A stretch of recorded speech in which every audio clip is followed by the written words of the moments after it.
अस्सलाम वालेकुम and very good evening to everyone. उम्मीद है नाज़रीन आप सब खैरियत से हैं, ठीक ठाक हैं।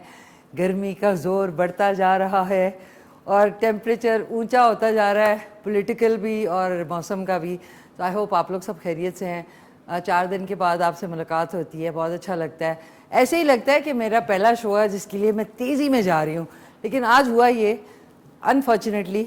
मैं हैरान हूँ, पता नहीं क्या हुआ कि जिधर से भी मैं देखूँ आगे ट्रैफिक जैम, फिर मैं गाड़ी वहाँ से मोड़ूँ, फिर किसी गलियों में से होती हुई, मुझे नहीं समझ आया एकदम से। ऑब्वियसली फिर याद आया कि ईद का रश है और हम लोग हमेशा कोशिश ये करते हैं कि लास्ट दिनों में, अभी काफ़ी दिन वैसे हैं, अभी आई थिंक 15 से 18 दिन हैं, लेकिन बस है रश में लोग निकले हुए होते हैं। पेट्रोल बहुत सस्ता हुआ है, सब कुछ इतना सस्ता है कि बाज़ारों में तिल धरने की जगह नहीं है, लेकिन फिर लोग कहते हैं कि जी महंगाई भी बहुत है। सो बड़े मुतज़ाद किस्म के बयानात होते हैं जिसमें इंसान सोचता है कि पता नहीं क्या। ना जी, जूतों का क्लोज़अप इसलिए है क्योंकि ये मेरे पास जूते थे और मुझे याद ही नहीं था। कभी कभी इंसान के पास चीज़ें, और क्योंकि मैं पुरानी चीज़ें भी नहीं देती, नई आती हैं तो वो भी होती हैं, तो मुझे फिर होता है एकदम से मैं खोल रही हूँ, मैंने कहा ओहो भाई नए जूते निकल आए, शुक्र अल्हम्दुलिल्लाह।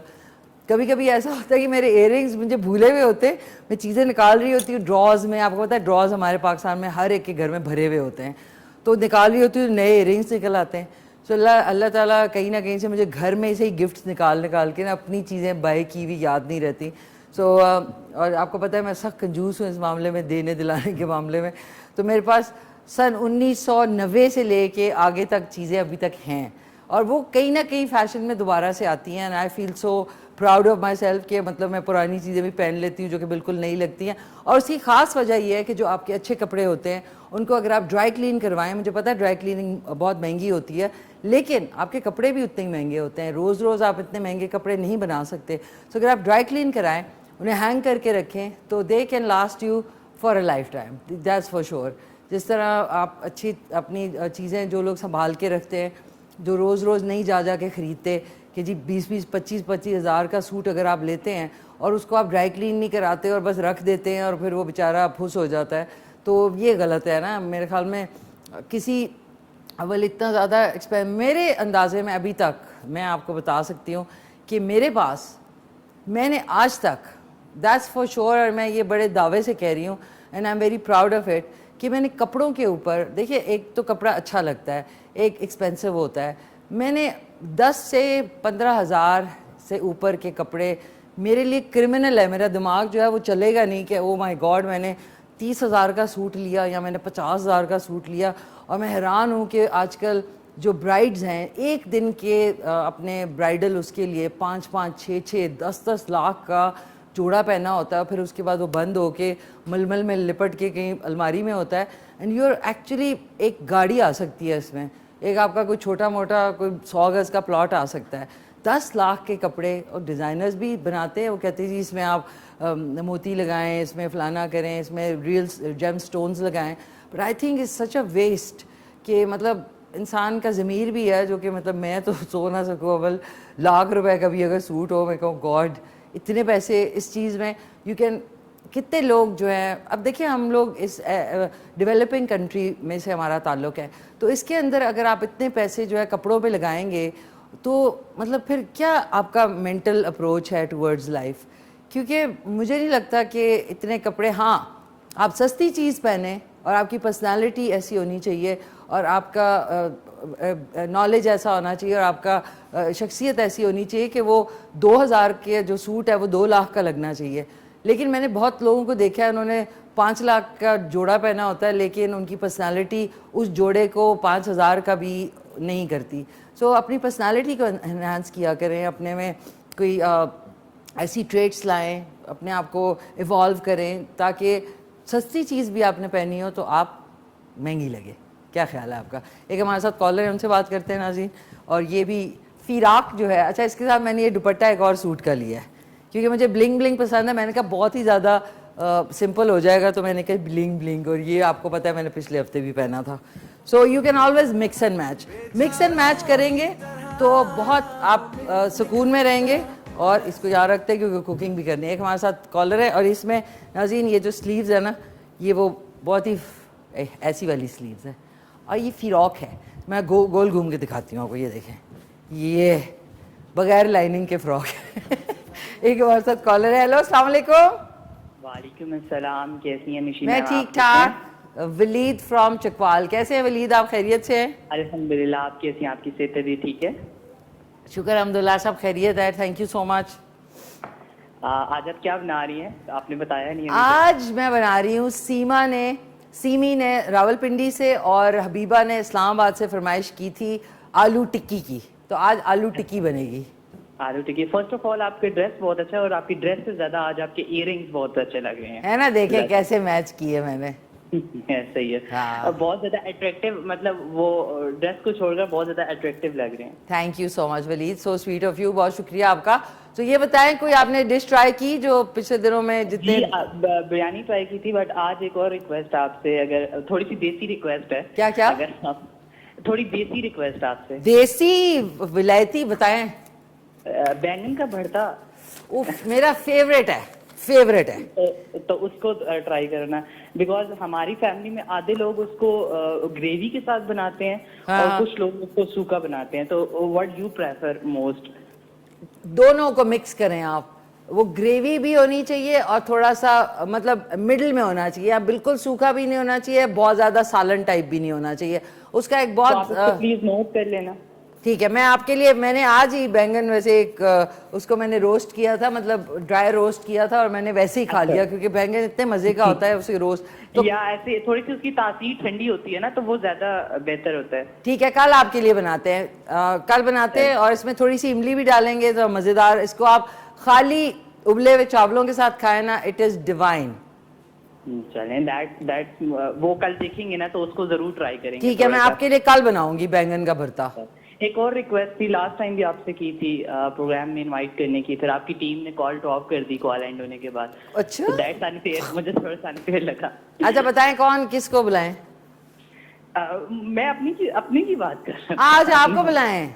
अच्छा ठीक है। तो अच्छा, वैसे आप क्या, कोई आपकी स्पेशलिटी है, कोई आपने कुछ ऐसा किया हुआ है कि आपको शो में बुलाएं?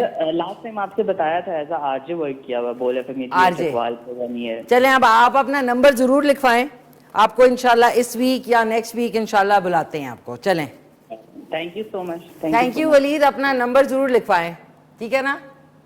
थैंक यू सो मच, बहुत बहुत शुक्रिया। नाज़रीन, अब आ जाते हैं। बहुत शुक्रिया वलीद, और इस दफ़ा इंशाल्लाह बुलाएंगे आपको। क्यों, आप चकवाल से आना चाह रहे हैं? If you really want to come on the show, more than welcome. और नाज़रीन, हमारे जो सोशल मीडिया अकाउंट्स है वो भी आप देख लें। मेरा जो है दैट्स मिशी खान ऑफिशियल 2, न्यूमेरिकल 2 है, वो इंस्टाग्राम पे है। खाली मिशी खान ऑफिशियल का मेरा यूट्यूब का चैनल है, वो भी आप सब्सक्राइब कर लें। और मिशी Khan official on TikTok, x पे VPN लगाना पड़ेगा, मिशी खान @मिशीलिशियस। और हमारे इस शो का जो पेज है on Facebook, that is the मिशी खान शो। इसी तरीके से आप K2 TV पे KAY2 टाइप करें, यूट्यूब का हमारा ऑफिशियल चैनल सब्सक्राइब कर लें ताकि आप हमारे शोज़ देख सकें। ये वाला शो या इससे पिछला शो अगर मिस हुआ है तो वो भी वहाँ अपलोडेड है। उसके साथ साथ इंस्टाग्राम पे आप फॉलो कर लें ऑन क्या कहते हैं, इंस्टाग्राम पे KAY2 टाइप करेंगे तो पेज आ जाएगा, फॉलो कर लें। सेम फॉर ट्विटर के लिए भी, एक्स यानी एक्स के लिए भी KAY2 और टाइप करेंगे तो वहाँ फॉलो कर लें। एंड फेसबुक का जो हमारा ज़बरदस्त सा पेज है, उधर भी आप जा सकते हैं, फेसबुक पे K2 TV ऑफिशियल, और उधर जाके भी आप फॉलो कर सकते हैं। और ज़बरदस्त 20 साल नाज़रीन खैबर TV को हो गए हैं, और मेरी तरफ से, टीम की तरफ से वंस अगेन ब्रावो, मुबारक हो बहुत बहुत। और इसका ग्रैंड शो नाज़रीन होने जा रहा है कहाँ पे? पेशावर में। और अभी आपको उसकी अभी थोड़ा सा आपको वो मैं कर रही हूँ ना, थोड़ा सा क्या कहते हैं, उसकी पंप अप कर रही हूँ, और साथ साथ बताऊँगी कि वहाँ पे कहाँ पे होगा।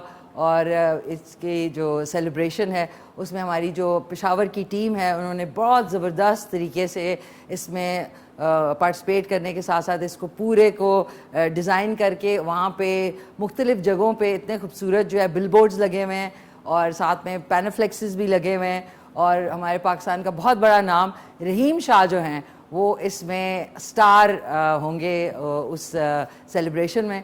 सो वंस अगेन सर कामरान को, मैनेजमेंट को, सब सर जवाद को और सबको मेरी तरफ से, टीम की तरफ से ब्रावो एंड बहुत बहुत मुबारक हो। We are also going to celebrate on Saturday.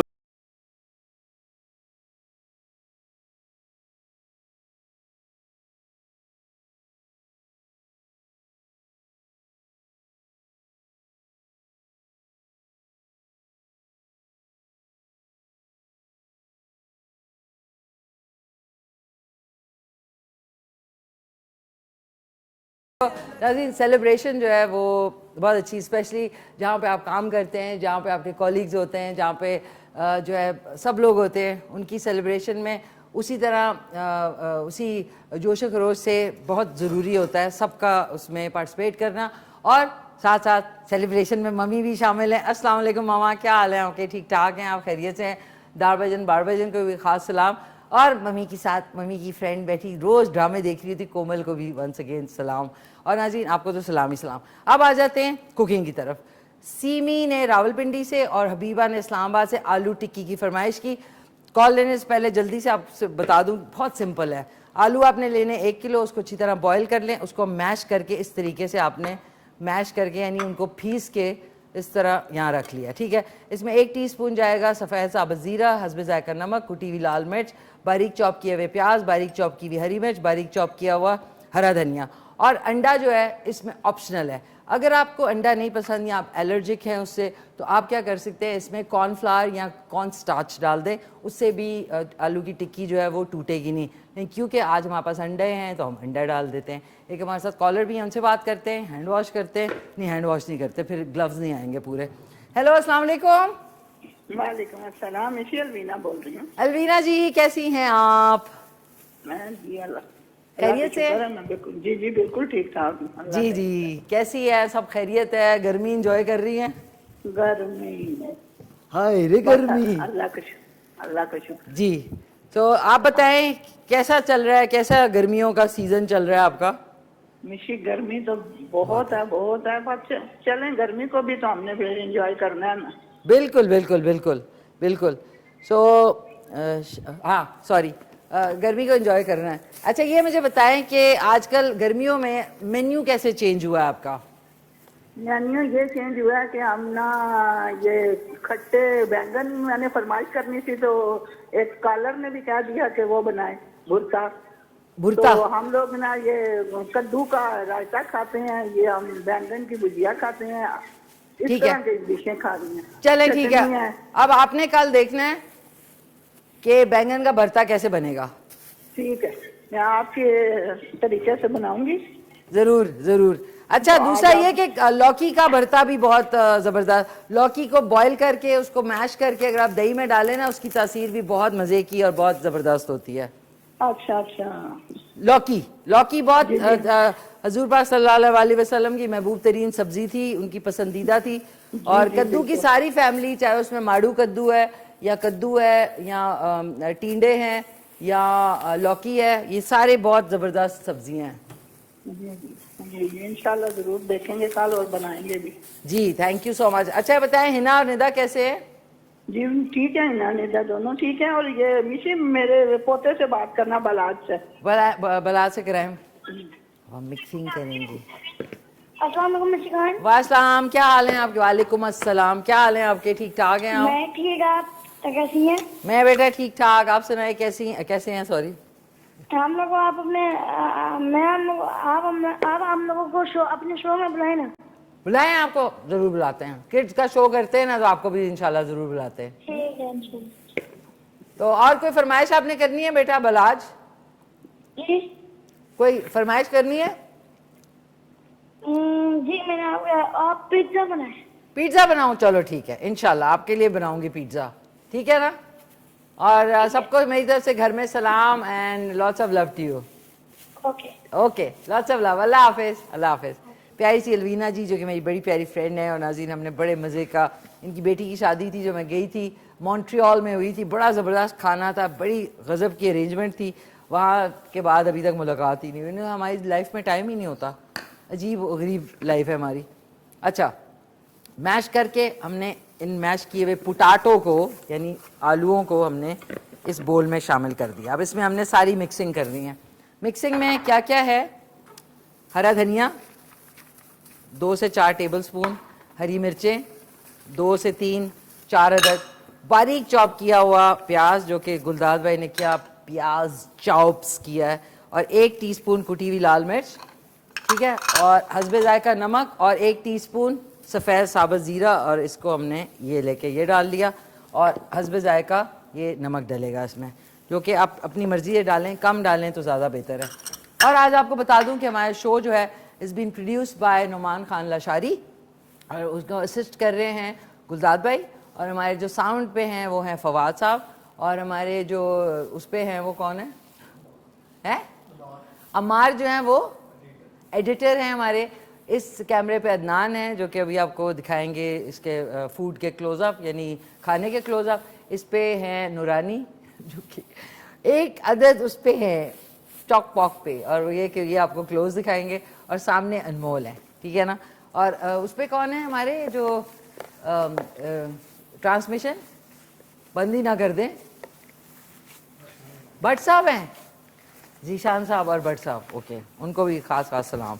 तो नाज़रीन ये देखें, इनसे बात करते हुए मैंने इसको जो है आपने अच्छी तरीके से, अच्छा आप जो टिक्की है डज नॉट मीन कि उसे टिक्की रहना है, मतलब टिक्की ना रहे, जिस तरह लोग किसी घर में जाके टिक्की हो जाते हैं ना, टिक्की पैक नहीं करना आपने इसको एज अ, ये इस तरह के कबाब भी बना सकते हैं, इस तरह करके, शेप आपकी मर्जी है, टिक्की बनानी है तो टिक्की बनाएं जो कि ट्रेडिशनल है।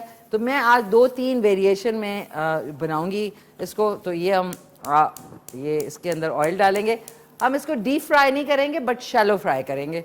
तो बिस्मिल्लाहिर्रहमानिर्रहीम, ये जो है ना फ्राइंग पैन, ये कहीं से थोड़ा सा आग में रह के ना, तो हमने इतना ऐसे ऑयल डालना है कि सारा बैलेंस में रहे, और इसको मैं बनाती जाती हूँ। और इसमें हम 1 अंडा शामिल करेंगे सिर्फ। अगर आप अंडे से एलर्जिक हैं, जैसे मैंने पहले कहा, तो कॉर्नफ्लावर के 2 टेबलस्पून डाल लें या कॉर्न स्टार्च के 2 टेबलस्पून डाल लें, it's going to be the same. इसमें हम 1 अंडा शामिल करते हैं और इसको फिर अच्छी तरह मिक्स कर लेते हैं, मिक्स कर लें। अच्छा, डबल रोटी भी बहुत सारे लोग डालते हैं, तो आप डबल रोटी भी ऐड कर सकते हैं, लेकिन उससे ये होता है कि फिर असल में जो फ्लेवर है वो कहीं ना कहीं गायब हो जाता है। तो 1 हमने अंडा इसमें शामिल किया। हमारे पास कॉर्नफ्लावर है वैसे गुलदाद भाई पीछे अलमारी में, ओके। मैं इसमें 1 टेबलस्पून डाल रही हूँ जस्ट फॉर बीइंग सेफ के टूटे ना। ये डालते हैं, 1 अदद कॉलर भी है। हेलो अस्सलाम वालेकुम, ये पड़ा है मेरा वालेकुम, कौन बोल रहे हैं? वालेकुम, इफ्तिखार बात बोल रहा हूँ। कौन बोल रही है? इफ्तिखार अटक से। इफ्तिखार अटक से, क्या हाल है इफ्तिखार साहब? ठीक ठाक है, अल्हम्दुलिल्लाह, आपका शुक्र है जी। आपको दुआएं कर रहे हैं हर वक्त, जो है ना आपको अपना जब भी कॉल में लाते हैं, आपकी कॉल मिलती ही नहीं है आगे से, जो है ना कॉल नहीं मिलती है, कॉल ड्रॉप हो गई। मेरे ख्याल में आपका जो है ना थोड़ा सा नेटवर्क ख़राब है, तो उसकी वजह से कॉल ड्रॉप हो गई। अच्छा, अब इसको मैं मिक्स कर रही हूँ नाज़रीन। ब्रेक पे जाने से, ब्रेक पे हमने ज़रूर जाना है नाज़रीन, अभी आते नहीं है तो ब्रेक पे जा रहे हैं। ओ सॉरी, आज की जो हमारी गेस्ट है, आई एम सो सॉरी 4 दिन के बाद नाज़रीन थोड़ा सा टाइम लगता है। आज हमारी जो गेस्ट हैं आर्कियोलॉजिस्ट हैं, जो कि ये आसार कदीमा जो है पाकिस्तान में, आपको पता है हड़प्पा में डिस्कवर हुआ, उसके बाद मोहनजोदारो में, उसके बाद टैक्सला में। सो ये आर्कियोलॉजिस्ट हैं फ्रॉम चित्राल, कैलाश कबीला जो है, कैलाश कबीला, उससे इनका ताल्लुक़ है, और फील्ड ऑफिसर हैं आर्कियोलॉजी डिपार्टमेंट KPK। इनसे आज आपकी मुलाकात करवाएंगे। बहुत इनके पास चीज़ें हैं बताने को, बड़ा एक डिफरेंट और अमेजिंग टॉपिक है। I am very much interested. और कैलाश वैली के हवाले से बताऊं, मैंने एक सीरियल किया था जिसमें मैं कैलाशी लड़की बनी थी, जिसका नाम था दरवाज़ा खुला रखना, और 15-20 डेज़ हम लोग वहाँ कैलाश वैली में रहे थे। और आज अच्छा होगा, इनके साथ गपशप भी लगेगी, और ये वहीं का ट्रेडिशनल ड्रेस पहन के आज आएंगी। एक क्विक सा वक्फा है, वक्फे के बाद ये बनाएंगे, उसके बाद हमारे पास है टाइम, उसके बाद अपनी प्यारी सी मेहमान को बुलाएंगे। आपने कहीं नहीं जाना, बिकॉज यू वाचिंग दमेशी खान शो। वेलकम बैक, वापस आ चुके हैं, और आज बन रही है आलू टिक्की। सीमी ने और रावलपिंडी से, हबीबा ने इस्लामाबाद से फरमाइश की थी, और काफ़ी सारे जो हैं इस वक्त बन चुके हैं। मैंने काफ़ी सारे जो है जो कटलेट शेप है उसी में मैंने शामिल कर दिए थे। ये मैं आपको दिखा देती हूँ, इस तरह का गोल्डन कलर होना चाहिए। ये देखें, बिस्मिल्लाहिर्रहमानिर्रहीम, ये परफेक्ट गोल्डन कलर है इसका, और इसी तरह आपने बनाने हैं बिल्कुल। ये देखें, ये हो गया, और 5 बन गए, बाकी अभी इन द प्रोसेस हैं। ये देखें, ये हो गया है। और क्योंकि उबले हुए आलू हैं तो आपको इतनी ज़्यादा इसको पकाने की ज़रूरत नहीं है। ये देखिए ये हो गए। और एक और ज़रा प्यारा सा गोल्डन कलर बना है। थोड़े से आपने मोटे बनाने, बिल्कुल पतले पतले नहीं बनाने। 5 हो गए हैं, बाकी जो है वो तले जा रहे हैं। थोड़ी सी आग दरमियानी रखते हैं और थोड़ा सा आपने अपने हाथ पे इसी में 2 से 4 ड्रॉप हम इसके ऑयल के डालेंगे ताकि और ज़्यादा बाइंडिंग इसकी ज़बरदस्त हो जाए। बाकी आप कॉल कर सकते हैं 051-410-2357 पे और गपशप लगा सकते हैं और पार्टिसिपेट कर सकते हैं और बता सकते हैं कि अगर आपने कोई भी रेसिपी जो है वो फॉलो की है या बनाई है तो वो कैसी बनी है। आई वुड लव कि आप लोग मुझे अपना फीडबैक दें। एक बन गया। अच्छा, अभी 1 किलो आलू में 1 2 3 4 5 6 7 8 9 10 11 12 13 14 15 16 ऑलमोस्ट इसमें आपके 16 से 18 ज़बरदस्त दरमियाने साइज़ के बिल्कुल फैट से बन जाएंगे कटलेट्स। ये देखें, इस तरीके से आप इसकी कोई भी शेप रख सकते हैं। कबाब की जो सीख कबाब है उसकी शेप रख सकते हैं या छोटे छोटे कोफ्ता बॉल्स टाइप जो है पोटैटो बॉल्स उस तरह रख सकते हैं। और ये हमने ये भी शामिल कर दिया इसमें। पैक अच्छा करना है आपने, पैकिंग आपने अच्छी करनी है। सो नाज़रीन, टाइम गुजर रहा है, टाइम का बिल्कुल पता नहीं चल रहा। मई भी जो है वो अपने अख्ताम पजीर है, जून शुरू हो जाएगा। मैं सोचे मई में अगर ये गर्मी है तो जून में क्या होगा। अभी मैंने इंडिया की कुछ क्लिप्स देखी, न्यू दिल्ली की, जहाँ पे 52 डिग्रीज था, जहाँ पे लड़कियाँ औरतें जो काम पे जाती हैं वो लेटी हुई थी और चीख रही थी, उनके सर पे लोग पानी डाल रहे थे। इतनी शदीद गर्मी है। और ये मैंने आज नहीं बल्कि आज से चंद साल पहले, कोविड से थोड़ा सा पहले एक स्टडी आई थी, उसमें पढ़ा था कि इतनी गर्मी हो जाएगी कुछ एरियाज़ में कि आपको माइग्रेट यानी कूच करना पड़ जाएगा, उस जगह पे आप रह नहीं सकेंगे। और यही देख लें कि 4 साल में वही हुआ कि अब इतनी गर्मी है कि बर्दाश्त से बाहर है। और अभी जून जुलाई रहता है और प्लीज़ केयरफुल रहें। बाहर जाएं तो सर पे कपड़ा लपेटें, सर को बचा के रखें हीट स्ट्रोक से, छतरी लें, कैप पहने या हैट पहने और साथ में पानी रखें और कोशिश करें ना जाएं। लेकिन ऑब्वियसली नाज़रीन काम इतने होते हैं, निकलना तो पड़ता है। ऐसा तो नहीं कि इंसान घर में बैठ जाए, लेकिन जब आप जाएं प्लीज़ बी अलर्ट और थोड़ा सा अपने कॉमन सेंस यूज़ करके चीज़ें जो है अपनी सर कवर रखें। कहते हैं हीट स्ट्रोक, गर्मी में आप वॉक पे जा रहे हैं या वॉक कर रहे हैं तो ज़रूर हीट से बचने के लिए आपको कुछ अपने सर को कवर रखना बहुत ज़रूरी है। अब हम इसको 2 चम्मच चाहिए नाज़रीन, सॉरी, इसको हम पलटते हैं। साथ में एक कॉलर से भी बात करते हैं। हेलो, अस्सलाम वालेकुम। अस्सलाम वालेकुम। हेलो। ओके नाज़रीन, कॉल ड्रॉप हो गई है लगता है। ये अस्सलाम वालेकुम। जी वालेकुम सलाम, क्या हाल है आपके? खैर मेहरबानी की बाजी के हाल है, ठीक ठाक हो? बस शुक्र अल्हम्दुलिल्लाह, सब खैरियत है। आप सुनाएं कैसे हैं? ठीक हैं? जी जी ठीक ठाक। मैं सलीम शाह बात कर रहा हूँ हसन अब्दाल से। कौन बात कर रहे हैं? सलीम शाह। सलीम शाह हसन अब्दाल से। क्या हाल है सलीम शाह साहब, खैरियत से हैं आप? खैर ठीक ठाक हूँ। क्या कहना चाहेंगे? प्रोग्राम देख रहा हूँ आपका। अच्छा, तो कोई खाना वाना ट्राई किया, कोई रेसिपी ट्राई की? बेगम ही बनाती है। क्या बनाती है? मेरी वाइफ है, वो ही बनाती है। नहीं तो उन्होंने बनाया, वाइफ अभी कहीं गई हुई है? नहीं घर में है। अच्छा, घर में है। तो क्या कर रही हैं अभी वो? बस वो काम कर रही है। काम कर रही हैं। आप बटाते हैं हाथ उनका काम करने में? जी जी बताता हूँ। क्या करते हैं ज़्यादातर? बस थोड़ा बहुत काम कर लेता हूँ। नहीं, थोड़ा थोड़ा क्या क्या काम करते हैं बताएं ना ज़रा। प्याज काट देता हूँ। क्या काट देते हैं? Very good. तो बोर्ड पे काटते हैं कि हाथ से काटते हैं? नहीं हाथ से। हाथ से। वो घर में नहीं होती है, फिर खाना खुद ही आप बनाता हूँ। अच्छा, वेरी गुड। जी जी। और माशाल्लाह कितने बच्चे हैं आपके? मेरे 3 बच्चे। 3 बच्चे 2 हैं। बेटे 1 बेटी। ओके, तो ज़्यादातर काम आप किसको कहते हैं करने को? जी ज़्यादातर काम बच्चों में से किसको कहते हैं करने को? बच्चे छोटे, बच्चे इतना करते ही नहीं है। कितने बड़े हैं? छोटे ही है। छोटे हैं अभी। तो कितने सालों का फर्क है बीच में? एक तकरीबन 15 साल का है। ओके। एक 10 साल का है। अच्छा, स्कूल जाते हैं? छोटी जी जाते हैं, छोटी बच्ची है 4 साल की। ओके, ज़बरदस्त भाई, वेरी नाइस। तो आपका फेवरेट कौन सा है, मतलब बेटा बेटी आपके करीब, मतलब अटैच कौन सा है, बेटा के बेटी? बेटी ही है। बेटी है। क्या नाम है उसका? जी जी, अब्रेश फातिमा। अब्रेश फातिमा, चलें सही है। कोई फरमाइश है आपकी? फरमाइश है बाजी मेरी, आप पूरी नहीं करती। सलीम शाह, सॉरी क्या क्या फरमाइश है आपकी? गुलाब जामुन तो नहीं है? नहीं नहीं, रसमलाई। रसमलाई से आगे जाएं, ये मिठाई वाले से लें जाके, अच्छा अच्छा, आगे फिर जाएं। आप शामी कबाब बना। शामी कबाब तो, हाँ ये ठीक है, शामी कुआब। वो गुलदार भाई ना शामी कबाब को शामी कुआब कहते हैं। सलीम, सलीम फ्रॉम हसन अब्दाल।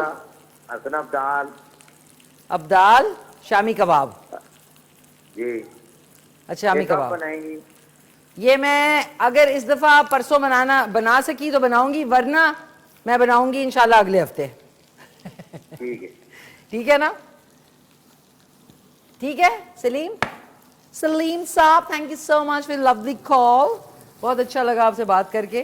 और प्लीज़ जल्दी जल्दी कॉल करके बताएं कि आप लोगों ने अगर कुछ ट्राई किया तो कैसा, आपने मज़ा आया कि नहीं। सो नाज़रीन, ये वाले तो बन गए, ये वाले बन गए, इसमें से एक खाऊंगी भी, अभी 4 रह गए। इसके लिए हम अलहदा से प्लेटर ढूंढते, बड़ा। ओह, दिस इज बर्ड, मछली नहीं, सॉरी, चलो इसके ऊपर ही रख देते। ये ओह संग तेरे पर तोलने, कोई होश नहीं कोई खबर नहीं, कैसे आहा, मिल गई। दिल अपने ये कातिल से है आगे पीछे घूम रहा। बहकारे दिल डोलने। ओके गाइस, इसमें हम शिमले को काटेंगे, शिमले को, शिमला मिर्च को मेरा मतलब है, ये ना हो कुछ और ही समझ लें। शिमले को हम काट के इसमें हम 5 डाल देंगे, ताकि अच्छा ज़्यादा ज़्यादा लगनी चाहिए ना।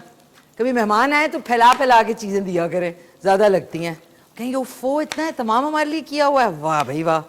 सो ये बीच का हम निकाल देते हैं, बीच is really really not good. इसको निकालते हैं, 2 प्लेटर्स बना लेते हैं ना, ताकि आराम से ज़बरदस्त तरीके से, ज़्यादा भी लगेगा, सब कहेंगे वाह। तो बंद कर दें, ये नाज़ीम बंद कर दिया, कहा गया आग बंद करें, आग दे दे आग ले दे। अच्छा ये हो गया। अब हमने, ओ ब्यूटीफुल कलर आया नाज़ीन। अब वाले जो है ना, लास्ट वाले, इनका ब्यूटी कलर आया, ये देखें, ब्यूटीफुल। बिस्मिल्लाह, ये और ये हो गया, वाह, ब्यूटी एंड द बीस्ट हो गया। ये सबसे अच्छे कुछ है ना, ये वाला देखें कितना प्यारा बना है, ब्यूटीफुल माशाल्लाह से। ये डाल दिया हमने इधर, एंड काम ख़त्म, पैसा आज़म, बिल्कुल सही टाइम पे काम ख़त्म हुआ है। और अब मैं छुरी से थोड़ा सा 1-2 चीज़ें इस पर काट दूँ, ताकि और ज़्यादा एक प्यारी लुक आ जाए। और ये सब्जियां जो काटते हैं ना, प्लीज़ इनको भी खा लिया करें, इनको ज़ाया ना किया करें। एक हमारे साथ कॉलर है, उनसे भी बात कर लेते हैं। हेलो, अस्सलाम वालेकुम। वालेकुम सलाम। मैशी, आप भी क्या हाल है? ठीक है जी, ठीक ठाक, खैरियत से। कौन बात कर रहे हैं? कौन बात कर रहे हैं? मैं एहतशाम बात कर रहा हूँ, गिलगित बल्तिस्तान से। एहतशाम फ्रॉम गिलगित बल्तिस्तान। एहतशाम, कैसे हैं एहतशाम, खैरियत से हैं आप? अल्हम्दुलिल्लाह, शुक्र अल्हम्दुलिल्लाह, ठीक ठाक है। आप सुनाएं, आप खैरियत से हैं? बस शुक्र अल्हम्दुलिल्लाह, सब खैरियत है। Thank you so much, thank you so much. So क्या कहना चाहेंगे बिशाम? हैं? आप जो डिशेस बना रही है, बहुत आला किस्म की डिशेस बना रही है, लेकिन मैं आपसे ये अर्ज करूंगा, आप गिलगित बल्तिस्तान की एक डिशेस है मोमोज बना सकती है? जी, मोमोज, वो उसको कहते हैं ना, उसका एक नाम भी होता है ना, क्या कहते हैं उसको, ममतू, ममतू, मंतू। हाँ, मंतू, बिल्कुल। इंशाल्लाह मोमोज क्यों नहीं बना सकते, आजकल बड़े फेमस हुए हैं मोमोज। ठीक है ना, इंशाल्लाह। कुछ और कहना चाहेंगे? बस और कुछ नहीं है। म्यूजिक प्ले कर सकते हैं आप? म्यूजिक अभी प्ले करेंगे। आज आपको बग्गे का गाना सुनाएंगे, बगले का, बगले बग्गे का। ठहरे, एहतशाम, एहतशाम गिलगित, गिलगित, और इन्होंने कहा है momos, momos. Okay okay guys, thank you so much, आपका बहुत शुक्रिया। गिलगित से थोड़ी सी आई थिंक डिस्टर्बेंस थी कॉल में। सो आज की डिश जो हमारी बन गई है, semi, Rawalpindi and Habiba from Islamabad. I hope, बहुत शुक्रिया, थैंक यू। अल्लाह हाफिज, अल्लाह हाफिज। प्यारे से हमारे कॉलर, ब्यूटीफुल नाज़रीन, बहुत मज़ा आया। आए इसको हटाते हैं और आप देख लें, तरा आज की डिशेस आर रेडी। आलू टिक्की,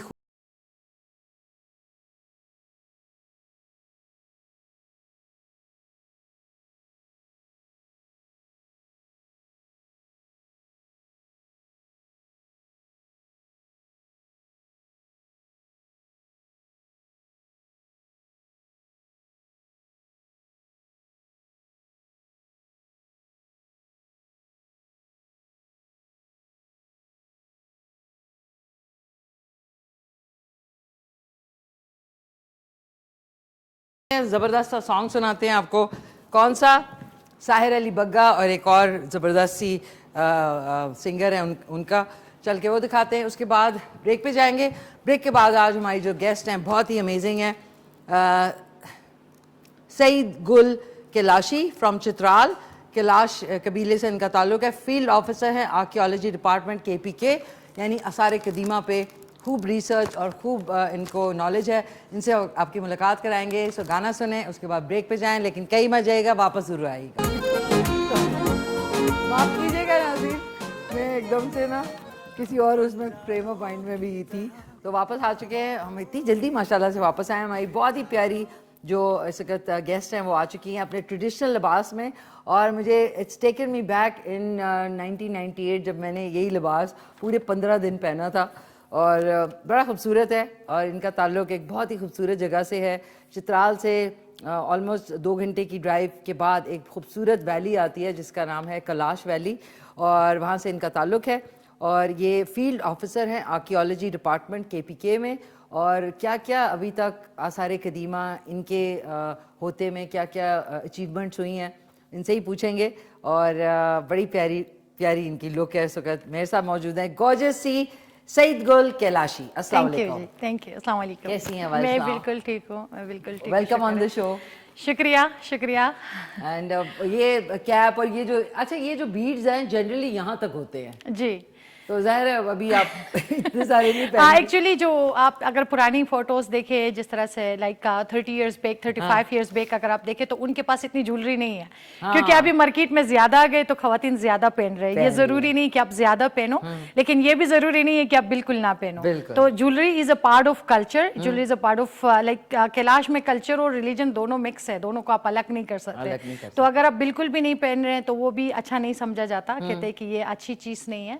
अगर आप बहुत ज्यादा पहन रहे हैं तो ठीक है, नहीं पहन रहे तो वो गलत है। लेकिन पहन आप कुछ ज्यादा भी पहन सकते हो, कम भी पहन सकते हैं। जी अच्छा, मैं अब जितने हमारे व्यूअर्स हैं उनको ये बता दूं कि ये जो इन्होंने इस वक्त हेड गियर पहना है ये रेगुलरली पहनते हैं। एक वो जो CPO वाला बिल्कुल होता है वो आई थिंक शादी ब्याह में पहनते हैं। जी वो सिर्फ स्पेशल ओकेजन में, जैसे फेस्टिवल्स में हम पहनते हैं, किसी गमी में जाना हो तो पहनते हैं, शादी ब्याह वगैरह में जो ओकेजन्स जो स्पेशली होते हैं उस टाइम हम पहनते हैं। अच्छा, बिफोर वी स्टार्ट, आपके जो आर्कियोलॉजी में आसार कदीमा में माशाल्लाह से आप फील्ड ऑफिसर हैं और काफ़ी सारी अभी नई नई चीज़ें, अलावा जो हड़प्पा है, मोहनजोदारो है, टेक्सला है, स्टूपाज हैं जो ऑलरेडी एक्सकेवेट हो चुके हैं, उसके अलावा क्या क्या हो रहा है। लेकिन मैं ज़रूर पूछूंगी आपका जो एरिया है कैलाश वैली, उसके हवाले से थोड़ा सा बताएं कि अब में, और मैं तो 1998 में गई थी जी, तब में और अब में तो जमीन आसमान का फर्क होगा। ऑफ कोर्स आपने बहुत खूबसूरत कैलाश देखा था।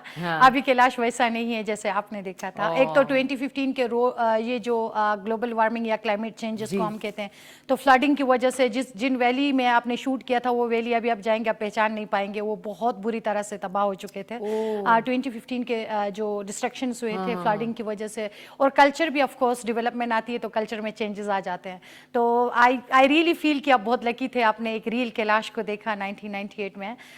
उस टाइम का कैलाश और आज में बहुत फर्क है। हाँ, उस वक्त भी मुझे याद है कि वहाँ पे बिजली नहीं थी जी। और हम लोग शूटिंग करते थे जनरेटर्स के ऊपर, सॉरी नेचुरल लाइट में करते थे 6 बजे तक। अच्छा, उसके बाद हम लोग लॉग फायर जलाते थे और 1 घंटे के लिए वो कहते थे जी जनरेटर चलेगा, जल्दी जल्दी इस्त्री कर लें सुबह के कपड़े और अपनी रीडिंग कर लें।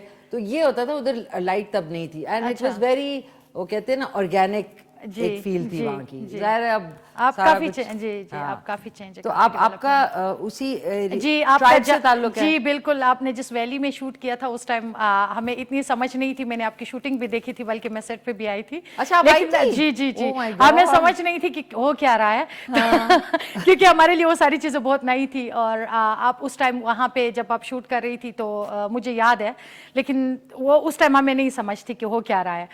तो अभी जो है मैं उसी वैली से हूँ जहाँ पे आप लोगों को शूट कर रहे थे, और वहाँ से ही मेरा ताल्लुक है, बम्बोरेट वैली से। जी बिल्कुल, मैं बम्बोरेट, yes, जी जी जी बम- उसी वैली से और उसी ट्राइब से मेरा और ताल्लुक है। मुझे ये भी याद है कि वो जो फेस्टिवल आपका चांद, आई थिंक फुल मून का जो फेस्टिवल का नाम क्या था, मेरे दिमाग से निकल गया, जो फुल मून पे होता है, फुल मून डांस वाला होता है। वो मेरे ख्याल से आप नट फेस्टिवल की बात कर रहे हैं, जो कि ये आफ्टर हार्वेस्टिंग, ये जो वीट हार्वेस्टिंग होती है इसके बाद हर रात वो फेस्टिवल मनाया जाता है, एक रात छोड़कर एक रात को।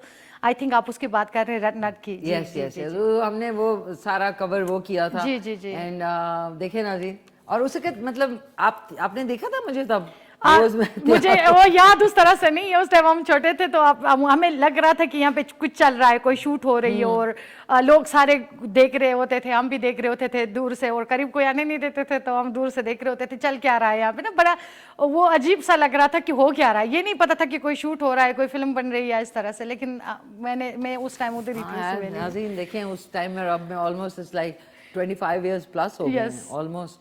सो वंडरफुल यार, पता नहीं किस, Thank you so much. इतने अरसे बाद आपसे यहाँ पे इस शो पे मुलाकात हो रही है, सो अनकैनी। तो एक आपकी वजह से कॉल भी लेते हैं, फिर आपके बिल्कुल, जो बिल्कुल, वो है उस पे आते हैं। हेलो, अस्सलाम वालेकुम। वालेकुम अस्सलाम। कैसे हैं, कौन बात कर रहे हैं? अल्हम्दुलिल्लाह, अबू बकर बात कर रहा हूँ, तोरगर केपी से। तुगलक? तोरगर केपी के। तोरगर केपी के। कैसे हैं आप अबू बकर?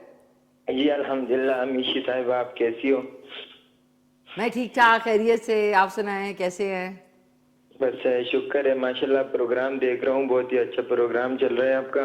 थैंक यू, बहुत शुक्रिया आपका। और मुझे ना ये बिरयानी वाली रेसिपी से बता दे, वो मुझे बहुत पसंद है। पसंद है आपको? तो जी। तोरगर में किस टाइप की बिरयानी खाते हैं आप? हम यहाँ पे अपने टाइप का बनाते हैं बस। चलें, आपका अबू बकर, आपका नाम लिख लेते हैं, मेरी जो टीम है लिख लेती है। इंशाल्लाह इस हफ्ते या नेक्स्ट वीक आपके लिए बिरयानी बनाते हैं। अच्छा, मैं आपका वेट करूंगा, लाजमी बनाना है। अच्छा, मेरा वेट करेंगे? जी जी। ओके, बिरयानी का नहीं वेट करेंगे? जी जी, बिरयानी के लिए, क्योंकि वो मुझे बहुत ज्यादा पसंद है। पसंद है, अच्छा। और किस क्लास में पढ़ते हैं आप? अच्छा, मैं FSC का स्टूडेंट हूँ जी। किस FSC का? जी जी। ओके, ठीक है ठीक है। मैं तोरगर कहने वाली थी। अबू बकर, किलाशी मैडम को मेरा सलाम कहना। कैलाशी मैडम को सलाम दे रहे हैं। जी वालेकुम अस्सलाम। Thank you. मुझे किलाशी लोग बहुत ज्यादा पसंद है। अच्छा, कहीं गए हैं आप कैलाश वैली? मैं मिशी जी एक बात पूछना चाहता हूँ, अगर माइंड ना करे तो। पूछे। ये किलाशी मैडम से कि हम कैलाश कैसे जाएंगे, कोई तरीका बता दे हमें। बस पे जाएंगे और कैसे जाएंगे? अच्छा, बस में जाएंगे वो तो मुझे भी पता है, लेकिन कोई रास्ता तो होगा, मतलब किस तरह जाएंगे?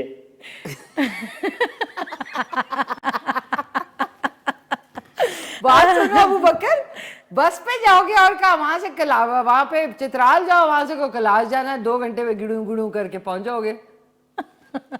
ओके, वो कह रहे कैसे जाएंगे? हाँ जी। नाज़रीन, इधर तो हमारा रोस्ट बन रहा है। अच्छा, अब बताते हैं, अब ये पूछे कैसे जाएं, प्लीज इनको भी जवाब दें। एक्चुअली कैलाश जाने के लिए कोई वीजा पासपोर्ट की जरूरत तो है नहीं। आपको कैलाश जाना है तो आप सिंपली गाड़ियां जाते हैं कैलाश, तो आप गाड़ियों में बैठ जाए, चित्राल पहुंचे, जैसे आपने खुद उसको बता दिया ऑलरेडी कि आप बस चित्राल पहुंचे, वहां से आगे 2 घंटे का रास्ता है, उधर से भी लोकल गाड़ियां जाते हैं, आप उसमें चढ़ के जा सकते हैं। Okay, wonderful. सो आप लोकल गाड़ी में जा सकते हैं अबू बकर, प्लीज। सो अच्छा, अब आते हैं आपके जो आपका एक प्रोफेशन है जी। आर्कियोलॉजिस्ट बनने का क्या एक वो था, उसके पीछे कुछ सोच थी या आपने हमेशा सोचा था कि you will be an archaeologist? Actually ये बड़ी इंटरेस्टिंग क्वेश्चन है। आई एम सो हैप्पी कि आपने मुझसे ये क्वेश्चन पूछा। मैं खुद को कहती हूँ मैं एक्सीडेंटल आर्कियोलॉजिस्ट हूँ। अच्छा। क्योंकि मैं जब पढ़ती थी तो मेरी पढ़ाई के दौरान मैं अपने गांव से फर्स्ट फीमेल ग्रेजुएट हूँ और हमारे इलाके में आर्कियोलॉजिस्ट भी मैं पहली बार बनी हूँ। बल्कि उधर इतने पढ़े लिखे लोग होते नहीं है, तो ज़्यादा जो आप पहले करते हो आप पहले ही बन जाते। तो मैं जब कॉलेज में थी तभी भी, क्योंकि मेरी फैमिली तो एजुकेटेड नहीं है, मेरे सब्जेक्ट जो है वो कॉलेज वाले चूज़ करते थे और इसी तरह से होते होते जब मैंने बीए किया तो मुझे सबने बोला कि मैं बहुत कॉन्फिडेंट हूँ, तो मुझे जर्नलिस्ट बनना चाहिए या फिर मुझे सोशियोलॉजी पर में जाना चाहिए। तो मैंने पेशावर म्यूजियम में दोनों में एडमिशन किया था, दोनों में मेरा हो भी गया था। देन मैं बचपन से ही डेंटल कास्टिंग में आर्कियोलॉजिस्ट के साथ काम करती रही हूँ। उनके साथ ये कास्ट मालूम करने के लिए काफ़ी आर्कियोलॉजिस्ट के साथ मेरा था। तो उसमें फिर ये था कि उन्होंने मुझे, डॉक्टर ज़ाहिर थे उन दिनों, उनके साथ मैं काफ़ी काम कर चुकी थी, उन्होंने मुझे कहा आप हज़ारा यूनिवर्सिटी आए, आप वहाँ पे पढ़े। तो मैं गई तो मुझे हड़प्पा मोहनजोदाड़ो से जब भी मैं उनको नेट जियो पे देखती थी बड़ा मोहब्बत थी हिस्टोरिकल जगहों से। तो लकीली मैं ये समझती हूँ कि मैं शायद डेस्टिनी की फेवरेट चाइल्ड हूँ बियॉन्ड बियॉन्सी, क्योंकि मुझे जो पसंद है वो मुझे मिल गया। तो मैं जब हज़ारा गई तो मुझे पहली बार पता चला कि ये आर्कियोलॉजी एक सब्जेक्ट है जिसमें हम सारे कदीमा को पढ़ते हैं। तो यकीन जाने मैम, मुझे एक पूरा सेमेस्टर लगा आर्कियोलॉजी की स्पेलिंग को करेक्ट करने में, क्योंकि ये इतना मेरे लिए मुश्किल था एक उर्दू बैकग्राउंड से आके एक आर्कियोलॉजी में खुद को एडजस्ट करना। देन मुझे लगा कि शायद मैं आर्कियोलॉजिस्ट बनने के लिए ही पैदा हुई हूँ। और उसके बाद मैं बहुत लकी थी कि मेरे टीचर्स ने मुझे बहुत सपोर्ट किया। मेरे स्पेशली अभी जो मेरे डायरेक्टर है, पहले वो मेरे टीचर थे डॉक्टर अब्दुल समद, उन्होंने मुझे बहुत सपोर्ट किया। अगर मैं कॉन्फिडेंटली आज इधर बैठ के बात कर रही हूँ तो इसमें उसका बहुत बड़ा हाथ है, मेरे अचीवमेंट्स में, मेरे कॉन्फिडेंस में। तो मैं आपको ये बता दूं कि मैं केपी के आर्कियोलॉजी में पहली बंदी हूं जो फील्ड में काम कर रही है, बल्कि पाकिस्तान में पहली बंदी हूं जो फील्ड में काम कर रही है। हमारे बहुत अच्छे आर्कियोलॉजिस्ट हैं, लेकिन वो एडमिनिस्ट्रेशन में है, यूनिवर्सिटीज़ में है, म्यूजियम्स में काम कर रहे हैं। फील्ड में अभी तक कोई काम नहीं कर रहा है। मैं पहली बंदी हूँ जो फील्ड में काम कर रही हूँ एज ए आर्कियोलॉजिस्ट। तो उसके बाद मेरे भाई जो आप इस दुनिया में नहीं है, 2016 को रोड एक्सीडेंट में वो चल बसे। उन्होंने मुझे एक बहुत पहले बात बताई थी कि मैंने एक ख्वाब देखा था जिसमें आप टीचर बने हुए थे और आप अंग्रेजी में लोगों को पढ़ा रहे थे। उसको अंग्रेजी बोलना बहुत अच्छा लगता था।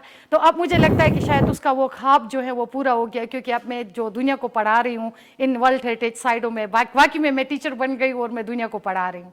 तो ये आई थिंक खुदा का मेरे ऊपर एक बहुत बड़ा एहसान है, जहाँ पे जिससे मुझे मोहब्बत है वही चीज़ मुझे मिल गई है। वंडरफुल, वंडरफुल, ज़बरदस्त। नाज़रीन, ये होता है इंसान की अगर सोच होती है, आपका इंटरेस्ट होता है, तो it takes you places. That's wonderful. बहुत अच्छा लगा आपको आपकी एक कहानी सुन के। शुक्रिया। और कहते हैं ना सक्सेस स्टोरी। जी, और शुक्रिया। इसी हवाले से इनका एक शोरील है, वो चल के देखते हैं, उसके बाद वापस आते हैं। Thank you. ज़बरदस्त, ज़बरदस्त, ज़बरदस्त, ब्यूटीफुल। और ये कि ये जो फॉरेनर्स आते हैं ज़्यादातर, they are very interested in archaeology. हमारे भी लोग हैं लेकिन इतना ज़्यादा इनका इंटरेस्ट नहीं है। तो किन मुल्कों से ज़्यादा इंटरेस्ट से आते हैं? एक्चुअली 2014 से under the directorship of doctor Abdul Samad हम केपी के में स्पेशली जो गंधारा आर्ट जिसको हम कहते हैं उसमें हम रिलीजियस टूरिज्म को प्रमोट कर रहे हैं। तो हमारे पास सबसे ज़्यादा जो लोग आते हैं वो बुद्धिस्ट रिलीजन से ताल्लुक़ रखने वाले लोग आते हैं। जैसे आपने तस्वीरों में भी देखा, मैंने मांग्स के साथ मेरी तस्वीरें हैं। तो हमारे पास सबसे ज़्यादा थाई के हैं, क्योंकि उसकी वजह ये कि थाईलैंड से जो चीफ मांग थे मोस्ट वल्नरेबल आर्यवांसु, उन्होंने 3 मंथ्स गुजारे थे केपीके में और इस इंटायर गंधारा में, जिन्होंने पूरा 3 मंथ्स अपना एक यहाँ पे उनका एक जो है ऑक्टम जो है रिचुअल होता है, ऑक्टम प्रेयर्स होते हैं उनको उन्होंने परफॉर्म किया था, जिनको मेरे डायरेक्टर ने खुद लीड किया था। उसके बाद हमारे पास थाईलैंड से सबसे ज़्यादा गेस्ट आते हैं। उसके बाद हमारे पास बुद्धिस्ट कंट्रीज जो हैं, कोरिया है, चाइना, वियतनाम, जापान, श्रीलंका। आज भी मैं उन्हीं को डील करके आ रही हूँ। हमारे पास बहुत हाईएस्ट मांग्स आए हुए थे श्रीलंका से, including the religious minister, religion and tourism minister from Sri Lanka, वो आज आए हुए थे। उनको मैं आज सारा दिन उन्हीं के साथ थी, उनको डील करके आ रही हूँ। तो हमारे पास ज़्यादा से ज़्यादा रिलीजियस टूरिज्म बहुत ज़्यादा है, स्पेशली क्योंकि बुद्धिज़्म जो है वो गंधारा से पूरी दुनिया में फैल गया था। तो बुद्धिस्ट लोगों के लिए गंधारा जो है वो एक होली प्लेस है, जैसे मुसलमानों के लिए खाना काबा होली प्लेस है, मक्का मदीना है, उनके लिए भी इसी तरह से, उनके लिए पाकिस्तान में जो गंधारा है ये उनके लिए होली प्लेस है। तो हमारे पास अभी सबसे ज्यादा जो लोग आते हैं वो ये रिलीजियस लोग, स्पेशली मंक्स और बुद्धिज्म से जो जिनका ताल्लुक है वो तो हमारे पास मॉन्क्स ज्यादा। तो यहाँ से भी आते होंगे, नेपाल और इस नेपाल, जगह से। बिल्कुल नेपाल। कल जो आए थे, आज जो आए थे उनमें नेपाल के भी थे, श्रीलंका से थे, वियतनाम से थे और चाइना और जापान। जापान। जी जी। अच्छा, इनका ऑब्वियसली उनका भी एक है, उनको भी पता है कि यहाँ पे ये चीज़ ये जगह मौजूद हैं। सो अभी अगर ये तो ऑलरेडी डिस्कवर्ड है वेयर आर्कियोलॉजी इज कंसर्न, अब आपने कोई नई दरियाफ्त हुई है? बिल्कुल, हमारे केपीके में तो आर्कियोलॉजी में बहुत कुछ हो रहा है। अभी स्वात में अभी भी काम चल रहा है, वहाँ पे भी काफ़ी सारे डिस्कवरीज वहाँ पे स्वात में हुए हैं। अभी बमाला में आज जिनको मैं लेके गई थी वहाँ पे हमने 14 metre largest Kanjur stone Buddha discover हुआ था 2015 में, under the directorship of doctor Abdul Samad. Again ये पाकिस्तानियों के स्कॉलर के उसमें ये पहली इतनी बड़ी डिस्कवरी थी। तो हमारे केपीके में आर्कियोलॉजी में अभी भी एक्सकवेशन हो रहे हैं, अभी भी डिस्कवरीज हो रही है, और इसके साथ साथ हमारे कंजर्वेशंस भी हो रहे हैं, हमारे प्रिजर्वेशन पे भी काम हो रहा है। क्योंकि किसी जगह को डिस्कवर करना आसान होता है आर्कियोलॉजी में, एक जगह को आपने खुदाई की, उसको निकाला, डिस्कवर किया, दैट्स इट। लेकिन उसको प्रोटेक्ट कैसे करना है, उसकी कंजर्वेशन कैसे करनी है, ये बड़ा मुश्किल काम है। तो केपीके में हमने अभी रिसेंटली ये भी एक कैंपेन स्टार्ट की है जिसमें हम कहते हैं कि हेरिटेज अवेयरनेस में हम स्कूल्स को इन्वाइट करें, कॉलेजेस को इन्वाइट करें, यूनिवर्सिटीज़ को इन्वाइट करें, उनको मैं खुद ब्रीफ कर रही हूँ according like about the heritage and the value of the heritage. क्योंकि जब तक हमारी जनरेशन नहीं समझेगी, हमारे केपीके में 20,000 साइट्स हैं, 20,000 साइट्स, 20,000 साइट्स में अगर आप दो लोगों को भी लगाए 40,000 एम्प्लॉय हम कहाँ से लाएंगे? तो इस वजह से हमारी मिशन ये है कि हम आवाम को अवेयर करें और आवाम जो है वो खुद अपने हेरिटेज की हिफाजत करे। अच्छा, ये जो आप कह रही हैं वहाँ पे स्वात में जी ये अभी डिस्कवर हो चुका है? सॉरी, इसका जवाब आप प्लीज, एक इशारा आ रहा है मुझे, एक कॉल भी ले लेते हैं साथ में। हेलो, अस्सलाम वालेकुम। वालेकुम सलाम। कौन बोल रही हैं?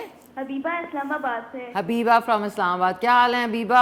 आपने ही आलू टिक्की की फरमाइश की थी। जी जी, मैं बिल्कुल फिट। आप सुनाएं? शुक्र अल्हम्दुलिल्लाह, सब ठीक ठाक। आप सुनाएं, कैसी हैं? मैं भी ठीक। और आपने मेरी फरमाइश पे फिर से आलू का कुछ बनाया, मुझे बहुत ज़्यादा खुशी हुई है। खुशी हो रही है? चलो, थैंक यू यार, बहुत शुक्रिया आपका। तो और जो ज़रूर आपकी गेस्ट आई हुई है उनको देख के मुझे याद है कि मैं 2 साल पहले गई थी कैलाश, हाँ, और फिर मैंने एक ड्रेस लिया था एग्जैक्ट इन्हीं के जैसा, और अच्छा। वो अभी भी मैंने संभाल के रखा हुआ है। बहुत बहुत शुक्रिया। कोई बात आप कोई सवाल अच्छा सा करना चाहेंगी तो आप बात कर सकती हैं सईद गुल से। क्या चीज़? सईद गुल से कोई सवाल या कोई बात करनी है तो आप कर सकती हैं। जी, वो जो इनका लाइक वो उनका होता है ना फेस्टिवल जो होता है, मुझे नाम भूल गया, चेलम क्या नाम होता है? चिलम जोश। जी हाँ, चिलम जोश। तो वो उनका क्या होता है, लाइक ईद होती है या फिर क्या होता है? बच्चे, थैंक यू सो मच सवाल करने के लिए। असल में ये हमारे रिलीजियस फेस्टिवल है, हर साल हम 13 मई से 17 मई तक मनाते हैं। ये ईद है हमारा, जिस तरह आप लोगों का ईद होता है, ये हमारा भी ईद है। तो ये हर साल जो इसकी फिक्स डेट है, ये डेट आगे पीछे नहीं होते, 13 से 17 मई तक हम ये फेस्टिवल मनाते हैं। मतलब एक दिन नहीं होता, आप सारे दिन मनाते रहते हैं? नहीं, ये 13 से 17 तक डिफरेंट, इसमें डिफरेंट एक्टिविटीज होते हैं ना, जिसमें रिचुअल्स भी हैं, प्योरिफिकेशंस है, जिनमें बहुत सारी चीजें होते हैं, क्योंकि ये मजहबी फेस्टिवल है तो इसमें हम बहुत सारे एक्टिविटीज करते हैं। अच्छा ठीक है, बहुत बहुत शुक्रिया आपका। जी, thank you so much. Thank you Habiba, अपना बहुत ख्याल रखना। Thanks a lot, lots of love. अच्छा, अब ये फेस्टिवल की सॉरी एक्सक्यूज मी बात हुई, अब ये मुझे बताएं कि ये जो आपकी रेस है कलाशी लोग जो हैं कैलाश वैली में, ये अलेक्जेंडर द ग्रेट की उससे जा रहा है, खुदा हाफिज़, जा रहा है, मेहमान आया था, चला जाएगा अभी तो ये अलेक्जेंडर द ग्रेट, ये पूरी दुनिया में सिर्फ यही रेस है इस वक्त जो कैलाश में मौजूद है। कि कहीं और भी मैंने जितना पढ़ा है उनके बारे में कि ये that's the only race you have in पूरे दुनिया में, ये एक ही रेस है जो यहाँ पे कैलाश वैली में मौजूद है। अच्छा, एक्चुअली अगर ये आप मुझसे एज ए कैलाशी पूछेंगे तो आई थिंक मैं बहुत प्राउडली बताऊंगी कि yes we are descendant of Alexander the Great. अगर आप मुझसे यही सवाल एज ए आर्कियोलॉजिस्ट करेंगे तो मैं डिनाई करती हूँ इस थ्योरी को। इस वजह से डिनाई करती हूँ कि पहली बात तो ये कि अलेक्जेंडर कभी भी उस इलाके में गया ही नहीं। एग्जैक्टली उसका जो जर्नल था उन्होंने कैलाश लोगों को ज्वाइन किया था, लेकिन he was not direct descendant of Alexander. उन्होंने ज्वाइन किया था कैलाश को, लेकिन वो भी उसका डायरेक्ट डिसेंडेंट नहीं था। Okay. कैलाश के लोगों की हिस्ट्री अलेक्जेंडर से ज्यादा पुरानी है, उससे भी ज्यादा उससे भी ज्यादा ये मैं पुरानी है। थैंक गॉड इतने सालों में मैंने इसके बारे में जब पढ़ा तो मैंने कहा कोई वहां का आए तो वो इस चीज को ना क्लियर करे कि इज दिस ट्रू और नॉट। और दूसरी बात ये है कि यहाँ पे एक मिसकंसेप्शन है। मिसकंसेप्शन ये कि कैलाश के लोग एक ही जगह से नहीं आए हैं। कैलाश के लोग डिफरेंट जगहों से आए, जैसे सारे मुसलमान अरब से नहीं आए ना, उसी तरह से सारे कैलाश भी एक ही जगह से नहीं आए। Okay. उनका डिफरेंट ट्राइब है, डिफरेंट जगहों से वो आए। कुछ लोगों के बारे में कहते हैं कि वो हमारी अपनी जो बिलीफ है, जो सॉन्ग्स हमारे हैं जिनमें हम डिस्क्राइब करते हैं उनको स्पेशल ओकेजन पे, उनमें हम कहते हैं कि कैलाश के लोग जो हैं सियाम से आए हैं। सियाम एक अननोन प्लेस है, अभी तक किसी को नहीं पता कि कहाँ पे है, बल्कि सियाम थाईलैंड को भी बोला जाता है। थाईलैंड का पुराना नाम सियाम है। लेकिन हमारा कोई लिंक नहीं बन रही उनसे, ना फीचर्स हमारे उनके साथ मिलते हैं, ना कोई और लिंक हमारे उनके साथ होता है। लेकिन सियाम हमारे हर गानों में, हमारे हर रिचुअल में, हमारे हर प्रे में सियाम का जिक्र मौजूद है। उसके अलावा कुछ लोग हमारे ऐसे हैं जो बाद में आके आबाद हुए हैं। कुछ के बारे में कहा जाता है कि अफगानिस्तान से आए, कुछ के बारे में कहा जाता है वाईगाल से आए, कुछ के बारे में कहा जाता है कि from somewhere from central Asia. तो ये डिफरेंट जगहों से आके, पहले इनकी जब रूल थी चित्राल में 14-15 सेंचुरी तक ये चित्राल के रूलर रहे हैं कैलाश के लोग। उसके बाद जब यहाँ पे सेंट्रल एशियंस आए, यहाँ से मूव्ड हो गए इन वैलीज के अंदर। तो इन वैलीज में जाने के बाद इनकी तादाद बहुत कम हो गई, जो कि अभी तक 4000 से कभी आगे नहीं बढ़ी। हाँ, जी हाँ, ओके। जी हाँ, जी हाँ। और नाज़रीन आप को बताऊं कि जिस वक्त मैं गई थी उस वक्त वहाँ पे कोई फैसिलिटी ऐसा नहीं, तो बिल्कुल मुझे ऐसा लगता था कि मैं टाइम मशीन में back in time stone age में गई हूँ। स्टोन एज में जाके, बिकॉज वो जो अंदर जिस तरह, क्योंकि मुझे वहीं क्या दिखाया हुआ था, तो मुझे उनके घरों में कुकिंग करना और जिस तरीके से वो लोग रहते हैं सर्दियों में, एक गोल सी जगह होती है और ऊपर से छत खुली हुई होती है, और सर्दियों में आई थिंक आप बाहर नहीं निकल सकते जब वहाँ पे एक्सट्रीम ठंड पड़ती है। एग्जैक्टली लेकिन हम निकलते हैं बाहर क्योंकि हम उस वेदर के साथ यूज्ड टू हैं। तो जी हाँ, तो सर्दियों में भी वहाँ पे बहुत अच्छा एक जो है ना स्नो गोल्फ खेला जाता है, जो कि बहुत इंटरेस्टिंग होता है खवातीन के लिए भी और मर्दों के लिए तो है ही, क्योंकि वो खेलते हैं उसको। तो हमारे जो इलाके के लोग हैं वो हर सर्दियों में ये दुआ करते हैं कि ज़्यादा से ज़्यादा बर्फ़ पड़े ताकि हम वो खेल सके, वो गोल्फ, स्नो गोल्फ जिसको हम किरिकगल कहते हैं। किरिकगल, जी जी, उसका अपना मजा है, उसका अपना मजा है। जी आपके लिए आज जो है आलू टिक्की आपको मैं अभी खिलाऊंगी। मैं ज़रूर टेस्ट करना चाहूँगी, क्योंकि आप जिस तरह से आप कुकिंग करती है, जिस तरह से आपका एक्सपर्टीज़ है, तो मैं आज ज़रूर टेस्ट करना चाहूँगी कि मैं भी टेस्ट करूँ, कि ताकि मैं भी लोगों को बताऊँ कि मैंने ग्रेट मिशी खान के हाथ का टिक्की खाया है। थैंक यू सो मच, बहुत शुक्रिया।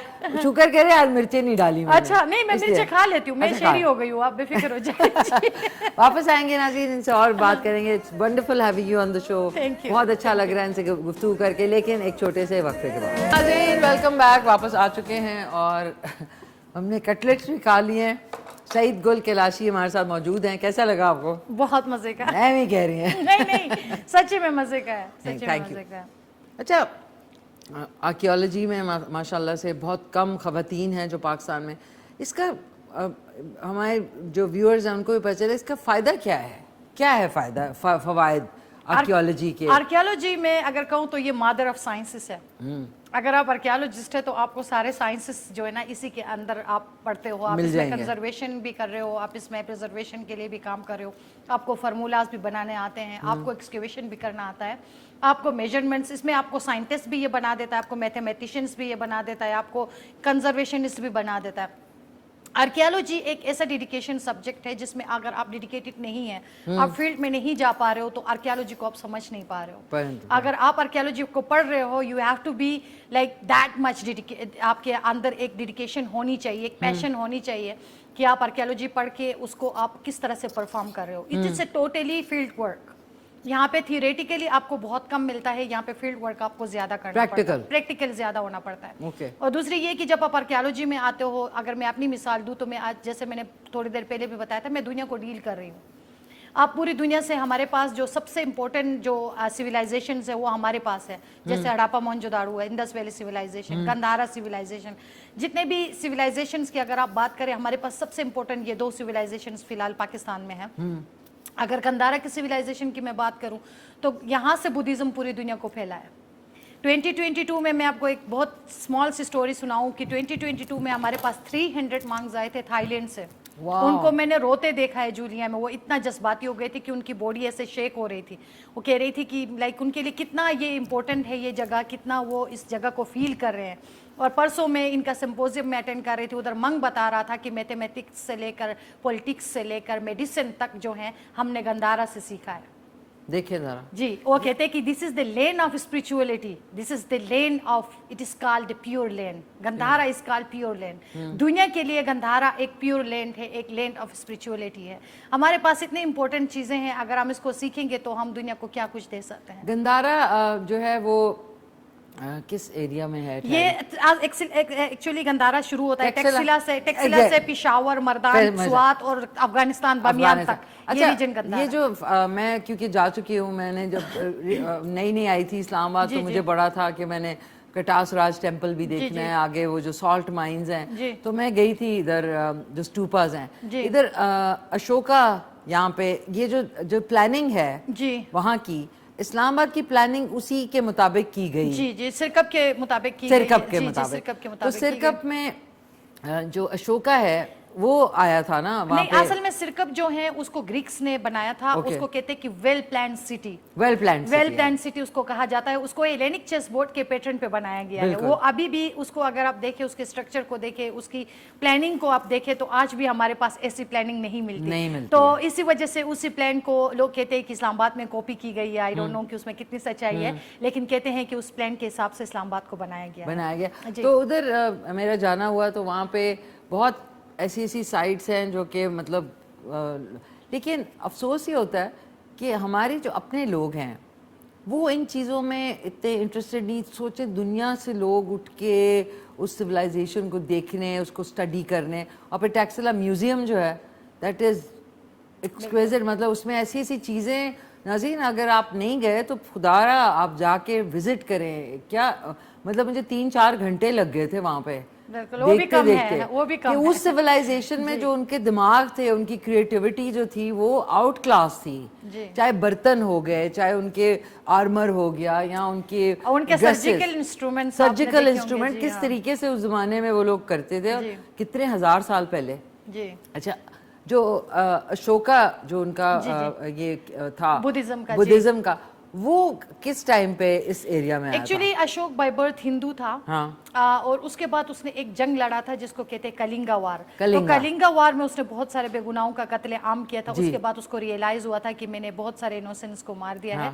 तो देन उसको एक भिक्षु ने ये एडवाइस दिया था, हिस्ट्री में यही लिखा है कि उसको कहा गया था कि अगर आप अपनी मन की शांति चाहते हैं तो आपने बुद्धिज्म में आना है और बुद्धिज्म की खिदमत करना है। तो उन्होंने जो है वो बुद्धिज्म में कन्वर्ट होने के बाद अशोक ने बुद्धिज्म को फैलाया। एक्चुअली बुद्धा के बाद अशोक ने बुद्धिज्म को फैलाया। और 3rd सेंचुरी बीसी में, before Christ, 300 before Christ, after Christ ने एक एडी एक बीसी है।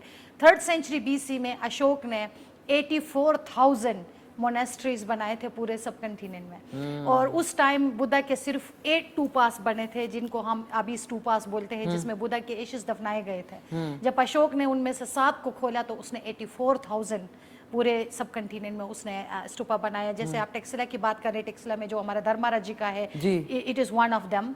तो धर्माराजिका से जो है बुद्धा की दांत मिली थी, जो अभी भी टेक्सिला म्यूजियम में वो डिस्प्ले पे है। और स्वात से बुद्धा की फीट मिली थी, फीट का जो वो था उसका मार्क था वो मिली है स्वात म्यूजियम में, वो हमारे पास डिस्प्ले में है। इम्प्रेशन जो होता है, इम्प्रेशन जो है, अगर आप पिशावर म्यूजियम जाते हैं, बुद्धा के प्री बर्थ से लेकर उसकी डेथ तक आपको स्कल्पचर्स मिलेंगे जो कि मास्टरपीसेस आप कह सकते हैं। तो हर एक चीज जो उस टाइम में जो जैसे आपने बताया ना, उनकी जो आर्ट है ना, उसको देखकर बंदा दंग रह जाता है कि इन्होंने बनाया कैसे उस जमाने में। अगर आप बुद्धा की महापरिनिर्वाण पोज को देखें पिशावर म्यूजियम में, ऐसा लग रहा है जैसे बंदा अभी बैठ के रो रहा है। महापरिनिर्वाण हम बुद्धा की डेथ सीन को बोलते हैं। उधर बंदे को ऐसा बनाया गया जैसे ऐसा लग रहा है जैसे वो अभी बैठ के रो रहा है। उसकी एक्सप्रेशंस इतने क्लियर है कि समझ में नहीं आता। उसको देख के बंदा क्या जो ना दिमाग काम करना बंद कर देता है, कितने क्लियर एक्सप्रेशंस, और वो भी पत्थरों में। नाज़रीन देखिए, archaeology is I think wonderful subject. आप लोग जो सोच रहे होते हैं बच्चों को कि ये बनाना है वो बनाना है, आप आर्कियोलॉजी में बहुत सारी चीज़ें डिफ़ाइन होती हैं, और जिससे आपने कहा इसमें मैथमेटिक्स भी है, इसमें सारे सब्जेक्ट्स भी इंक्लूड होते हैं, जिसके बाद आप जो है फील्ड में जाते हैं, सारा कुछ पता होना ज़रूरी है। तो आप अपने बच्चों को, this is also a great subject archaeology, और ये यहाँ पे यूनिवर्सिटीज़ में कितना इसको फ़रोग दी जाती है? एक्चुअली जब मैं पढ़ती थी तो उस टाइम इतना नहीं था। अब बहुत सारे, मैं क़ायद-ए-आज़म यूनिवर्सिटी से अभी रिसेंटली मेरे पोस्ट ग्रेजुएशन मैंने की, एमफिल मैंने किया है, तो अभी हमारे इस क्लास की स्ट्रेंथ काफ़ी ज़्यादा थी। लाइक हम 15-16 लड़के लड़कियाँ एक क्लास में बैठते थे एमफिल में। अभी पीएचडी की में भी काफ़ी सारे स्टूडेंट्स ऑलरेडी एडमिशन ले रहे हैं, वो आर्कियोलॉजी में उनका रुझान हो चुका है।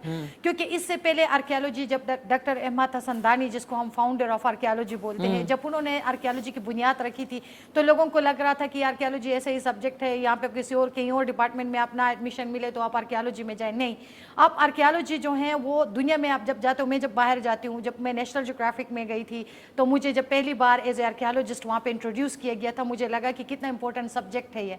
और इससे पहले जब मैं स्मिथसोनियन गई थी कल्चर मैनेजमेंट ट्रेनिंग के लिए वाशिंगटन डीसी में, हमारी पूरी एज ए साइंटिस्ट हमें ट्रेन किया गया था, एज ए म्यूजियम साइंटिस्ट वहाँ पे। तो उस टाइम जो है आपको, जब आप बाहर की दुनिया में जाते हो, जब उनको पता चल जाता है कि आप आर्कियोलॉजिस्ट हो, तो जो रिस्पेक्ट आपको मिलती है, आपको खुद ही प्राउड होता है कि जो फील्ड मेरा है वो कमाल है। लेकिन मैं यहाँ पे एक और बात इंक्लूड करना चाहूँगी कि आप जिस फील्ड में भी हो, ज़रूरी नहीं वो आर्कियोलॉजी हो, जिस फील्ड में भी हो, आप उसमें अपने आप को इतना मास्टर करें कि उस फील्ड की रिस्पेक्ट नहीं, आपकी नॉलेज की रिस्पेक्ट होती है। बिल्कुल, आप जिस चीज में आप पैशनेट हो, आप सिंगर बनना चाहते हैं दबा के बनिए, आप आर्कियोलॉजिस्ट बनना चाहते हैं दबा के बनिए, इन बिटवीन कुछ ना करें। इन बिटवीन में आप कुछ नहीं कर पाएंगे। अगर आपके बच्चे को आर्कियोलॉजिस्ट बनने का शौक है, बेशक बनिए, अगर शौक है तो। नहीं है तो बगैर शौक के आप कोई भी चीज करेंगे वो इतना प्रमोट नहीं होता। वो कर लेगा लेकिन उसमें वो पैशन नहीं होगा, मीडियोकर होगा, इसी तरह ही can not excel. Absolutely, very well said यार, बहुत अच्छा लगा सईद गुल कैलाशी आपसे मिलके। एंड मैं चाहूंगी कि आपके माशाल्लाह कितने बहन भाई हैं? हम 5 बहनें हैं और मेरे 2 भाई है, और मेरी एक भाई सिंगिंग भी करता है, वो बहुत अच्छा सिंगर भी है। अच्छा? जी जी, मेरा छोटा भाई जो सिंगर भी है बहुत अच्छा। उससे मेरा छोटा भाई अल्लाह के पास है, जो 2016 के रोड एक्सीडेंट में हमें छोड़ के चले गए, और एक भाई हमारे पास है अभी, और वो बहुत टैलेंटेड है और बहुत अच्छा सिंगिंग भी करता है। और तो ये सब इस्लामाबाद में है कि कैलाश? नहीं, सारे कैलाश में ही है। अच्छा, मैं टेक्सला, ये खानपुर में रहती हूँ, डिस्ट्रिक्ट खानपुर में। खानपुर में मेरे पास, खानपुर में? जी जी, खानपुर में मेरे पास सरकारी रेजिडेंस है, क्योंकि मैं वहाँ पे मेरी नौकरी है। बाकी मेरी पूरी फैमिली कैलाश में है। अच्छा, पूरी फैमिली। तो कितने दफा जाती हैं साल में? मैं फेस्टिवल पे जाती हूँ। अच्छा, जी, क्योंकि आना जाना बहुत, रास्ता बहुत ज्यादा है, तो बहुत मुश्किल हो वो लोग आते हैं आपके पास स्टे करने? जी जी, बिल्कुल आते हैं। वंडरफुल। अच्छा, अब ये मुझे बताएं कि मैं ज़रूर चाहूँगी कि आप की जो अचीवमेंट्स हैं वो इंशाल्लाह आइंदा भी आप आएँ, क्या पता कोई और चीज़ आप जो है आर्कियोलॉजी में एकदम से डिस्कवर कर लें। तो आई होप मुझे बड़ा, मैं बचपन से जब मैं ये देखती थी ना, मुझे पता तो नहीं था कि आर्कियोलॉजी कोई सब्जेक्ट है। जब मैं देखती थी ये द ममी रिटर्न, जो उसमें जो टेराकोटा आर्मी दिखाया जाता है, जिसमें बड़े बड़े इंडियाना जोन्स की जो आप देखते हो कि वो एकदम से कोई डिस्कवरी करता है, तो मेरे माइंड में, जब से मैं आर्कियोलॉजी में आई हूँ, मेरे माइंड में वही चीज़ है कि किसी दिन मैं भी इतनी बड़ी कोई डिस्कवरी कर लूँ। तो आई होप कि one day that will happen. फिर आएंगी ना? जरूर। वंडरफुल। एक आपके साथ पिक्चर। जी बिल्कुल। Smile cheese. थैंक यू यार। Thank you so Saeed much. Gul Kailashi, it was wonderful having you on our show. बहुत इंफॉर्मेटिव शो था, मुझे बहुत अच्छा लगा, मेरे इंटरेस्ट का शो था subject. Thank you so much.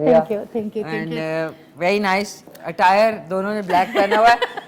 मैं भी अपना, अगर कराची जाऊंगी तो अपना मैं लेके आऊंगी कैलाश। जरूर। एंड जितने लोग कैलाश में देख रहे हैं उनको भी मेरा, टीम का, हम सारे नेटवर्क का बहुत खास सलाम। You are very precious to us and stay like this. Thank you. Having said that, बहुत अच्छा लगा आपसे मिलकर। शुक्रिया। Thank you. इंशाल्लाह नाज़रीन, कल आपसे मिलते हैं 9 बजे। तब तक के लिए अपना ख्याल रखें, घर वालों का ख्याल रखें, मुल्क से प्यार करें और आर्कियोलॉजी में भी इंटरेस्ट पैदा करें, अपना भी और बच्चों का भी। टेक केयर, अल्लाह हाफिज। मिल के कहते हैं पाकिस्तान जिंदाबाद।